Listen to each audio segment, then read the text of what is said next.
अस्सलाम वालेकुम everyone, welcome to my channel, welcome to another vlog. I hope आप सब ठीक होंगे। हम लोग भी अल्हम्दुलिल्लाह ठीक हैं। और मौसम जो है ना बड़ा ठंडा हो गया, अब तो बिल्कुल भी गुजारा नहीं है हीटर के बगैर, और बहुत ठंड लगने लग गई है।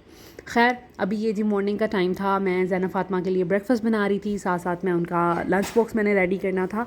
ब्रेकफ़ास्ट में मैं बना रही हूँ आज फ्रेंच टोस्ट, और लंच में मैं उनको दूंगी नगेट्स एंड साथ में डोनट टाइप जो मार्केट से मिलते हैं, तो बस वो बनाऊँगी। एक तरफ पैन रख दिया ताकि जल्दी जल्दी काम हो। ज़ैनब फ़ातिमा को वॉशरूम में भेजा, वो अपना फ़्रेश हो जाएंगी, टीथ ब्रश फेस वॉश वगैरह कर लेती हैं, पाँव भी बहुत अच्छे से वॉश कर लेती हैं। तो बस उतनी देर में मैं नाश्ता बनाऊंगी और फिर ये दोनों चीज़ें रेडी करके तो फिर मैं उनको कपड़े वगैरह पहना दूँगी और साथ साथ वो ब्रेकफ़ास्ट कर लेंगी। यहाँ पहले ब्रेकफ़ास्ट करवा दूँगी, उसके बाद फिर उनको रेडी कर दूँगी। ये जी मैंने उनके ड्रेसेस निकाले थे। अब मैं ना कुछ ड्रेसेस इनको नहीं लाइक अच्छे वाले नहीं पहना रही, ये बस रूटीन वाले पहना रही हूँ, और नए प्रेस भी नहीं करवा रही क्योंकि अब सारे लगेज बैग पैक करना है तो उसी में आ जाने हैं। तो बस उधर जाके फिर मैं करती रहूँगी, करवाती रहूँगी। तो बस फिर ये इनके कपड़े आज मैंने निकाले थे, और देखें ईज़ा और जावियार एज़ यूजुअल ये भी उठे हुए हैं सुबह सुबह ही। और ज़ैनब फ़ातिमा यहाँ पर अपना ब्रेकफ़ास्ट कर रही थी रूम में ही, क्योंकि बहुत सर्दी थी, सुबह सुबह हीटर चल रहा था। तो वो फिर इधर अपने बाबा के पास बैठ के बातें कर रही थी, साथ साथ प्लान्स बना रही थी और साथ साथ अपना ब्रेकफास्ट जो है वो खा रही थी इधर बैठ के। और मैं उनको कह रही थी बस जल्दी करें ताकि आप लोग जल्दी से ब्रेकफास्ट कर लें, उसके बाद मैं आपको रेडी कर दूँ। बैग इनका मैंने पैक कर दिया था, सारी चीज़ें मैंने इनकी रख ली थी, बस इनका वेट कर रही थी कि जल्दी से खाएँ और मैं इनको रेडी करूँ।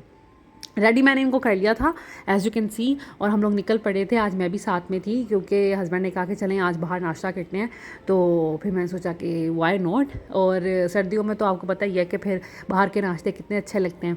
खैर, यहाँ पे हम आगे थे, इनको स्कूल छोड़ेंगे पहले और फिर हम लोग नाश्ते के लिए जाएंगे और वहाँ से फिर वापस आ जाएंगे, और रूटीन का काम तब तक मेड भी आ जाएगी, तो फिर हमारा जो है ना काम वो हो जाएगा। स्कूल इनका कम ही डिस्टेंस है, इतना ज़्यादा नहीं है, जल्दी पहुंच जाते हैं 10-12 मिनट में। तो बस मैं 8 बजे तक इनको घर से निकाल देती हूँ कि बस 8 बजे निकल जाएं, और उसके बाद ये कि फिर 10-15 मिनट लगते हैं स्कूल जाने में। सुबह के टाइम समटाइम्स ट्रैफिक भी होती है।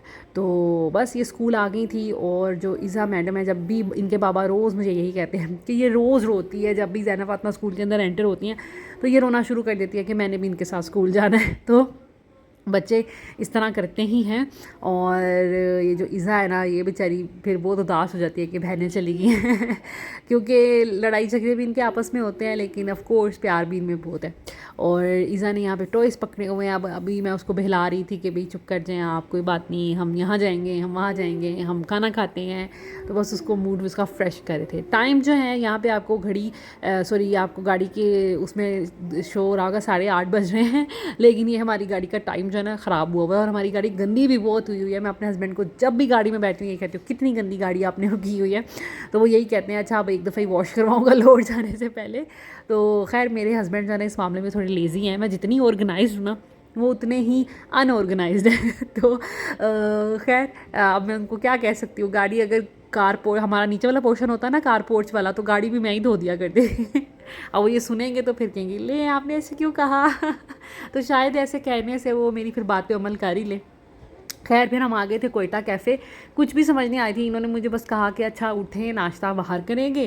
फिर मुझसे पूछ रहे थे कि भाई, अचानक इन्होंने मुझे प्लान बताया, मैं चली गई कि बच्चों को भी लेट हो रहा था, तो फटाफट मैं भी गाड़ी में बैठ गई।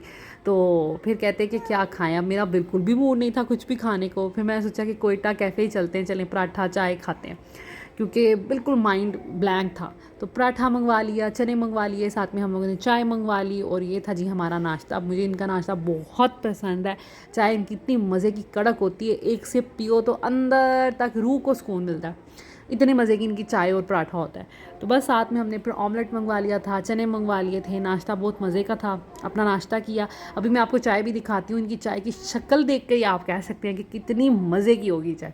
आप देखें कितनी अच्छी फेंटी हुई चाय है, कलर उसका कितना अच्छा है, और टेस्ट तो बहुत ही ज़्यादा अच्छा होता है। फुल इन्होंने चीनी पत्ती ना ठोक के डाली होती है खैर, नाश्ता किया, उसके बाद घर आ गए थे, मेड आ गई थी, थोड़ी बहुत क्लीनिंग वगैरह करवाई। और आज मैं आपके साथ शेयर करूँगी अपने हीटर का रिव्यू। मुझे बहुत से लोगों ने कहा कि भाई इसका रिव्यू दे दे, तो बड़ी देर से उनकी रिक्वेस्ट जो है ना वो मैं नहीं पूरी कर रही थी, तो आज इंशाल्लाह ताला उनकी रिक्वेस्ट भी पूरी करूँगी, तो बताती हूँ आपको। अच्छा जी, तो इस हीटर से रिलेटेड काफ़ी ज़्यादा मुझे क्वेश्चंस आते हैं हैं कि ये कहाँ से लिया, कितने का लिया, तो इसके बारे में अब मैं डिटेल से बताने लगी हूँ।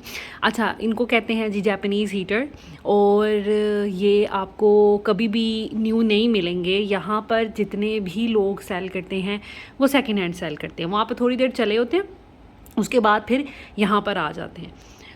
साइज़ेस इसमें डिफरेंट होते हैं, जैसे आपको बड़े एरिया के हिसाब से आपको बड़ा मिल जाएगा, छोटे एरिया के हिसाब से आपको छोटा मिल जाएगा। ये वाला जो था ये हमारा बेसिकली टीवी लाउंज का था, और छोटे वाला यहाँ पे पड़ा होता था। लेकिन मसला ये हुआ कि छोटे वाले में कुछ ख़राबी आ रही थी, उसमें से स्मेल आ रही थी, तो हम लोगों ने बड़े वाला फिर यहाँ शिफ्ट कर दिया, क्योंकि ज़्यादा टाइम हम लोग रूम में स्पेंड करते हैं, ज़ावियार भी आलमोस्ट रूम में ही होता है सारा दिन। दैट्स वाई फिर मैंने यहाँ पर इसको शिफ्ट कर दिया, लेकिन वो भी अब ठीक हो गया है, तो इस वजह से अब दोनों चल रहे हैं। ये हम लोगों ने पिछले साल लिया था, ये वाला जो हमने लिया था ये 22,000 का लिया था, और वो जो छोटे वाला है वो मेरा ख्याल है 18,000 का लिया था। जैसे जैसे साइज़ बढ़ता जाएगा प्राइस बढ़ती जाएगी, ठीक है। ये वाला जो है ना, ये जितना मेरा लिविंग एरिया बहुत बड़ा है, ये 1 कनाल का घर है, तो आप वही हिसाब लगा लें कि उसका लिविंग एरिया उसके लिए बहुत अच्छा है। चल रहा हो बाहर से, एकदम जब आप आते हैं तो बड़ा अच्छा फील होता है कि घर ऐसे लगता है जैसे गरम गरम है। अब बात करते हैं कि जी इसमें क्या क्या इसका लाइक ये बिजली पे चलता है कि हीटर पे चलता है, तो सॉरी गैस पे चलता है, तो ये दोनों चीज़ों पे चलता है। बिजली अगर चली जाएगी तो ये बंद हो जाएगा, ठीक है। मसला ये होता है कि इसको इलेक्ट्रिसिटी चाहिए होती है सिर्फ इसका लाइटर ऑन होने में, ठीक है। जैसे ऑटोमेटिक गीज़र होते हैं ना, ये उसी तरह काम करता है, या ऑटोमेटिक चूल्हे होते हैं कि आपने उसका प्लग इन करना होता है और फिर उसको आप जलाते हैं तो आपको माचिस की ज़रूरत नहीं पड़ती। इसमें भी माचिस की ज़रूरत नहीं पड़ती, हम जैसे इसका स्विच ऑन करते हैं ये ऑन हो जाता है और इसका जो लाइटर है वो चल जाता है। गैस का पाइप हर वक्त इसके साथ लगा रहता है, जब तक हम इसको स्विच से ऑन ऑफ नहीं करेंगे तब तक आपको ना तो गैस लीक होगी और ना ही ये चलेगा, ठीक है। आपको इसका बटन प्रेस करना होगा फिर ही ये ऑन एंड ऑफ होगा, ठीक है। अब सिक्योरिटी की बात, अच्छा बिजली ये कितनी लेता है, तो जितना एक बल्ब लेता है 24 घंटे में, ठीक है, ये उतना ही इलेक्ट्रिसिटी यूज़ करता है। बहुत ज़्यादा इलेक्ट्रिसिटी यूज़ नहीं करता, इससे बिल शिल में कोई फ़र्क ऐसा नहीं आने वाला, बड़ा मिनिमम सा है, क्योंकि इसका चलना होता है सिर्फ लाइटर, और इसका जो डिजिटल पैनल है ना, या टेम्परेचर कंट्रोल, वो चलना होता है बिजली पे, बाकी सारा ये गैस पे वर्क करता है बेसिकली। अब सिक्योरिटी कैसी है, तो सिक्योरिटी पॉइंट ऑफ व्यू से ये बहुत अच्छा है। मेरे हस्बैंड गैस का हीटर बिल्कुल भी नहीं चलाने देते, क्योंकि वो कहते हैं कि मुझे बहुत डेंजरस लगता है, इससे बड़ी डेथ हो जाती हैं, गैस लीक हो गया, लाइट चलेगी, गैस की लोड शेडिंग हो गई, बंद करना भूल गए, तो इस वजह से ना उनको बहुत डर लगता था। दैट्स वाई हम लोग बड़ी मुश्किल से इस घर में जब से शिफ्ट हुए, हमारा घर गर्म ही नहीं होता था। फिर हम फाइनली इस डिसीजन पे पहुंचे, हमने एसी भी चला के देखा, लेकिन एसी भी वैसा वर्क नहीं करता जैसा ये वर्क करता है। तो हमने फिर इस नतीजे पे पहुंचे कि भाई ये बेस्ट है, हमें ये ले लेना चाहिए। इसका कोई शोर नहीं होता, आप इसके पास खड़े हो जाएं, आपका कोई दुपट्टा हो पास, कुछ भी नहीं जलेगा, ठीक है, क्योंकि बेसिकली ये गर्म हवा टाइप फेंकता है, इसके अंदर आग नहीं लगती, प्लास्टिक किसकी बॉडी है, दैट्स वाई, ठीक है। तो एक तरह की समझ लें गर्म सी हवा इसकी होती है। टेम्परेचर रूम का बहुत अच्छा कंट्रोल हो जाता है, बड़ा अच्छा वार्म कर देता है कमरे को, और जैसे गैस का हीटर करता है। गैस पे सारा दिन ये चलता रहता है, और आपको पता है फिर गैस का हीटर जिस तरह काम करता है ये भी वैसे ही आलमोस्ट काम करता है। लाइक जितना बिल फिर आपको गैस में आएगा उतना ही आएगा, या शायद उससे कम आएगा, क्योंकि ये इन्वर्टर टाइप है। उसके बाद आपने अब इसके साथ ऊपर क्या फंक्शंस हैं, अच्छा इस पे लिखी हुई है भाई सारी जापानीज़, ये कोई पता नहीं चलता कि ये क्या है क्या नहीं है, ये क्या फंक्शंस हैं इसके, कुछ पता नहीं चलता, ठीक है। तो यहाँ से ये ऑन एंड ऑफ होता है, बस ये बटन हम यूज़ करते हैं, और ये टेम्परेचर कंट्रोल करने के लिए बटन करते हैं। ये आ रहा है बाहर का टेम्परेचर, लाइक इस वक्त 18 टेम्परेचर है हमारे घर का, सॉरी बाहर का, और ये 23 पे इसने किया हुआ, जैसे एसी पे होता है, ओला मुझसे ख़राब हो गई। अच्छा, जैसे एसी काम करता है ना, वैसे ही है कि बाहर का जैसा मर्जी टेम्परेचर होगा, जब आपने ये मेंटेन कर लेना है तो फिर रूम का टेम्परेचर ये हो जाएगा, बाहर का 18 है, रूम का 23 है। यहाँ से आप इसको मैक्सिमम कर सकते हैं, अभी मैंने 23 पे किया हुआ था, तो 26 पे 7 पे ये हाई है। कम करना चाहते हैं कम कर दें, ठीक है। तो इस तरह ये काम करता है। उसके बाद यहाँ से ऑन एंड ऑफ होता है, और बस, और हम ये क्या फंक्शन है ये किसी को भी नहीं समझ आती, क्योंकि ये जापानीज़ लिखा हुआ है। तो ये इसका काम है। उसके अलावा अब आपने ये लेना कैसे है, कहाँ से लेना है, तो देखें हमने यहाँ पर OLX में सर्च किया था और फिर हम फिज़िकली शॉप पे जाके, एक लड़के ने शॉप बनाई हुई थी, उस पे ये मिल रहे थे और उसके पास डिफरेंट साइज़ेस के थे, डिफरेंट कलर्स के थे। इसमें ज़्यादातर mostly black, white, silver, grey, ये 4 कलर होते हैं, ठीक है। इसके अलावा मैंने कोई और कलर्स नहीं देखे। आप अपने हिसाब से ये वाले कलर ले सकते हैं। अब आपने करना क्या होता है, OLX पे सर्च करें कि जी जापानीज़ हीटर, तो आपको मिल जाएंगे। आप जिस सिटी में रहते हैं आप वहाँ का टाइप कर लें, ठीक है। तो आपको वहाँ से, अगर वहाँ पे कोई सेल कर रहा होगा तो आपको नज़र आ जाएंगे। उसके अलावा आप फेसबुक पे सर्च कर लें जापानीज़ हीटर के नाम से, इन फैसलाबाद, इन लाहौर या इन इस्लामाबाद या इस तरह, तो उसमें आपको शो होना शुरू हो जाएंगे। आप उनको कॉल करें और उनसे पूछें भी आपके पास जापानीज़ हीटर हैं कि नहीं हैं, तो वो आपको बता देंगे। उसके बाद आपने क्या करना है, फ़िज़िकली उस बंदे के पास जाके, कुछ लोगों ने घर में रखे हुए हैं वो घर में सेल करते हैं, कुछ लोगों ने दुकानों पे रखे हुए दुकानों पे सेल करते हैं। अब आपने क्या करना है, जाकर इसको चेक करना है, क्योंकि ये सेकंड हैंड होता है, दैट्स वाई आपको जाकर ही चेक करना है। वो क्या करेंगे, गैस के साथ इसका पाइप लगा देंगे, आपको एक दफ़ा चला कर दिखा देंगे कि भाई ये चलता है। आपने 5-10 मिनट इसको चलता हुआ देख लेना है, इसमें से कोई अजीब सा नॉइस ना आए और ये कि आपको लगे कि हाँ ये अच्छा टेम्परेचर इसने कर लिया है मेंटेन, तो फिर आप इसको ले सकते हैं। बाकी गारंटी आपको पता है सेकंड हैंड चीज़ों की ऐसा कोई होती नहीं है, बस यही है ऑन द स्पॉट आपने चला के देखा, आपको कोई शोर नहीं फील हुआ, आपको इसका कोई ये नहीं लगा कि ये ठंडा है, अच्छा नहीं है या ऐसे, तो बस आप उनसे कुछ गारंटी ले लें कि भाई ये इतने दिनों तक आप कब तक इसकी गारंटी देते हैं। आप रिपेयर कर देते हैं, नहीं कर देते, कोई ख़राबी आ जाएगी 10 दिन में, 5 दिन में, 15 दिन में, तो आप क्या रिप्लेस कर लेंगे। तो आपने ये इस तरह सारी उनसे बात करनी है। बारगेन इसमें हो जाती है, क्योंकि ये सेकंड हैंड है, कोई फ़िक्स प्राइस तो है नहीं, तो बारगेन भी हो जाती है। उन्होंने हमें जिस तरह 25 का बताया था कि 26 का बताया था, हमने बड़ा लड़ झगड़ कर 22,000 का करवाया। तो छोटे वाला 21 का बताया था, वो हमने 18 में करवा लिया। तो इस तरह आप पे है कि आप कितना बारगेन कर लेते हैं, ठीक है। तो ये सारा इसका सिस्टम है, अच्छा बहुत है सिक्योरिटी पर्पस। अब मैं इसकी सिक्योरिटी की बात आपको बता दूँ, सिक्योरिटी पर्पस से ये बेस्ट है। आपके कोई भी आपके घर में बच्चा है क्रॉलिंग वाला, चलने नया चलने वाला, उसको कोई इससे ख़तरा नहीं है।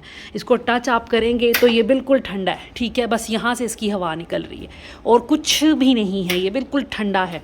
इसके ऊपर गलती से कोई कपड़ा आ जाए, कोशिश ये करें ना आए, लेकिन आ जाए कोई मसला नहीं है। दूसरी ये बात, जब रात को कभी हमारे अक्सर रात को गैस चली जाती है तो ये खुद ही बंद हो जाता है। जब गैस नहीं होगी इसने चलना ही नहीं है, ठीक है, इसने बंद हो जाना है। कोई ख़तरा नहीं है, लीकेज का कोई ख़तरा नहीं है, कोई इसका परेशानी नहीं है, बहुत बेस्ट है, बहुत अच्छा है। हाँ, जब भी गैस ऑन करें कमरे का दरवाज़ा ज़रूर खोल लिया करें। हम लोग इसी तरह करते हैं, हम लोग कभी भी गैस ये वाला भी इवन चलाकर हमने कभी रूम का दरवाज़ा नहीं बंद किया। ऑल्दो इसमें आता है कि आप रूम का दरवाज़ा बंद कर सकते हैं, इसका ऐसे कोई ख़तरा नहीं है क्योंकि गैस का कोई लीकेज नहीं है, लेकिन फिर भी हम एहतियात करते हैं, हम रूम का दरवाज़ा बिल्कुल भी बंद करके नहीं सोते, खुला ही रहता है हमारा। वैसे ये कि मेंटेन बहुत अच्छा टेम्परेचर हो जाता है, हम सुकून से सो जाते हैं। गैस चली जाए ये खुद ही बंद हो जाता है। तो ये था जी इस हीटर का रिव्यू। मैं तो रिकमेंड करती हूँ, ये बहुत अच्छे हैं, हमने 2 लिए हुए हैं और हम बड़े सबसे सुकून में। सारा दिन लिविंग एरिया 2 हीटर चलते रहते हैं हमारे, और लिविंग एरिया का भी अब मैं आपको बताऊँगी जब हमारा नेक्स्ट गैस का बिल आएगा। अभी हमारा एक गीज़र चल रहा है, ठीक है, 2 हमारे हीटर हर वक्त चलते रहते हैं और चूल्हा ये कि कुकिंग के लिए चलता है। तो बिल आएगा तो फिर मैं आपके साथ शेयर करूँगी कि इन सब चीज़ों के बावजूद कितना बिल आता है। बाकी ये है कि बहुत बेस्ट है हर घर में। ऑफ कोर्स गैस जितनी मर्ज़ी महंगी हो जाए, लेकिन ऑफ कोर्स सर्दियों में हीटर्स की तो ज़रूरत पड़ती है, हर कोई चलाता है। जिसके पास गैस वाला है वो गैस वाला चलाता है, जो आम टिपिकल सा होता है। तो ये जो है ना, एक दफ़ा ख़रीद लेने से ये कि सुकून हो जाता है, पड़े हुए भी प्यारे लगते हैं और आपके लिविंग एरिया में जितना मर्ज़ी आपका अच्छा घर है, बड़ा खूबसूरत लगता है ये देखने में। और ये है कि काम भी बहुत अच्छा करता है और डेंजरस नहीं है। सबसे जो इसका प्लस पॉइंट है ना, बच्चों वाले घर में दूसरे हीटर्स बहुत डेंजरस होते हैं। बच्चा कहीं ऊपर गिर ना जाए, हाथ ना लगा दे, क्रॉल करता हुआ बच्चा उसके पास ना आ जाए, 100 तरह के डर होते हैं। तो हमने कभी अपने घर में वो वाला हीटर नहीं रखा। पहले जब ये नहीं थे तो हम इलेक्ट्रिसिटी पे चला रहे थे हीटर, वो जो सन हीटर होता है उसका बहुत बिल आता है। लेकिन मेरे हस्बैंड कहते थे 1-2 माह की बात है तो यही चलाएं, ये सेफ़ है। लेकिन जब से हमने ये लिया ना, हम तो सुकून में आ गए हैं कि ये सारा सारा दिन चलता रहता है, कोई मुझे ना डर नहीं होता कि भाई ये इतनी इलेक्ट्रिसिटी ले लेगा या कुछ इस तरह। ठीक है, तो आई होप जिन्होंने मुझसे ये पूछा था इसके बारे में उनको इसका मिल गया होगा आंसर। और हाँ, एक और चीज़, अब आपने जब लेने जाना है ना, इसके मॉडल्स होते हैं, जैसे एसी के, फ्रिज के, टीवी के, गाड़ियों के मॉडल होते हैं, वैसे इसके भी मॉडल्स होते हैं। आपने जब जाना है कोशिश करें कि बहुत पुराना मॉडल ना लें। जैसे अभी 2023 है, आप 20 वाला मॉडल ले लें, 19 वाला मॉडल ले लें, तो आप कोशिश करें कि न्यू मॉडल लें, ज़्यादा पुराना मॉडल ना इसका लें। तो इस तरह इसके मॉडल्स आते हैं, आप उस हिसाब से इसको बाय कर सकते हैं। दूसरा, मुझसे किसी ने इस हेयर कलर के बारे में पूछा था, तो मैं इसमें बता दूं कि ये इस ब्रांड का है, साब्रू, आई डोंट नो सुब्रू कहेंगे इसको, क्या कहेंगे, 3 in 1। ठीक है, इसमें कलर्स आते हैं डिफरेंट, ब्राउन भी आता है, ब्लैक भी आता है और शायद कोई और भी आता हो। तो ये ना शैम्पू है जिसको आपने जस्ट नहाने से पहले थोड़ी देर लगा लेना है, 5 मिनट रहने देना है। उसके बाद आपके जो कलर हेयर कलर है ना अच्छे से हो जाएगा। ठीक है, तो प्राइस इसकी मेरा ख्याल ये 1400 का आया था, शायद 1400-1500 का आया था, मैं कंफर्म नहीं हूँ। मुझे आप ऑनलाइन किसी तरह से चेक कर सकते हैं, इसका नाम लिख के कर लें, द्रास पे चेक कर लें, आपको मिल जाएगा। तो ये इस तरह अप्लाई करना होता है। अच्छा, ये मेरे हस्बैंड यूज़ करते हैं क्योंकि उनके ग्रे हेयर है, तो वो यूज़ करते हैं। अब वो किस तरह यूज़ करते हैं, वो ये ना बालों में अगर हम शैम्पू की तरह यूज़ करेंगे तो इतना अच्छा अप्लाई नहीं होता, कि शैम्पू हर जगह शायद ना लगे। ठीक है, तो वो इसी तरह अप्लाई करते हैं, मैं उनको ब्रश से अप्लाई करती हूँ। तो इस तरह ये कि पूरी अच्छी कवरेज हो जाती है, बड़ा अच्छा ये लग जाता है। अगर आपने ख़ुद यूज़ करना है तो फिर आप इस तरह कर सकती हैं कि इसको ब्रश से अप्लाई कर लें, या फिर मेक श्योर कर लें कि भाई ये सारे बालों में लगा है कि नहीं लगा है शैम्पू। इस तरह इसको ओपन करेंगे तो इसके अंदर ये देखें 2 सुराख बने हुए हैं, एक में से वो डेवलपर निकलता है, एक में से वो जो भी होता है वो मतलब निकलते हैं। पुश करेंगे तो निकल जाएगा जितना आपको चाहिए होगा। बैड पॉइंट इसका ये है कि इसका जो कलर है ना वो स्किन पे आ जाता है, 1-2 दिन लगा रहता है। ये इसका अच्छा कलर मतलब इसका नहीं है, मुझे लगता है कि बैक ड्रॉ है कि इसका जो कलर है ना स्किन पे लगा रह जाता है। फिर आपने बड़े एहतियात से अगर ये यूज़ करना है, बड़े एहतियात से यूज़ करना है, वरना ये है कि कलर जो है ना आपके लग जाएगा। तो बस 100 ही है, इतना कोई अच्छा मैं नहीं इसको कहूँगी। एक आता है हेयर एनर्जी का, ठीक है, मैं नीचे नाम मेंशन कर देती हूँ, आप दराज पे वो चेक कर लें। वो थोड़ा एक्सपेंसिव है, वो 2300-2400 रुपये का है। मेरा ख्याल है बहुत से लोग उसको रिकमेंड करते हैं, तो वो यूज़ कर लेना चाहिए, शायद उसका कलर ना आए। आप बाकी रिसर्च भी कर लीजिएगा। तो ये बस 100 ही है। कलर इससे बहुत अच्छा आ जाता है और फटाफट अप्लाई भी हो जाता है, लेकिन बस इसका जो मसला है ना वो ये है कि स्किन पे कलर आ जाता है। जब आपने कहीं जाना हो तो आप कोशिश करें 2-3 दिन पहले कर लें, तो फिर आपका कलर 2-3 दिन में 1-2 वॉश के बाद शायद निकल जाए, तो फिर आप इसको अप्लाई कर सकते हैं। बाकी ये कि आप देख लीजिएगा। मुझे किसी ने ये भी कहा था कि ये बताएं इसके बारे में, इसका रिव्यू दें, तो मैं फिर अपने तौर पर इसका जो रिव्यू है ना वो दे रही हूँ। So this is it. I hope आज का व्लॉग भी आपको अच्छा लगा होगा। बस ये मैं चाह रही थी डिटेल से हीटर के बारे में बता दूँ, हेयर कलर के बारे में बता दूँ, तो फिर इंशाल्लाह ताला मिलती हूँ किसी और व्लॉग में। Thank you so much, take care, अल्लाह हाफिज़।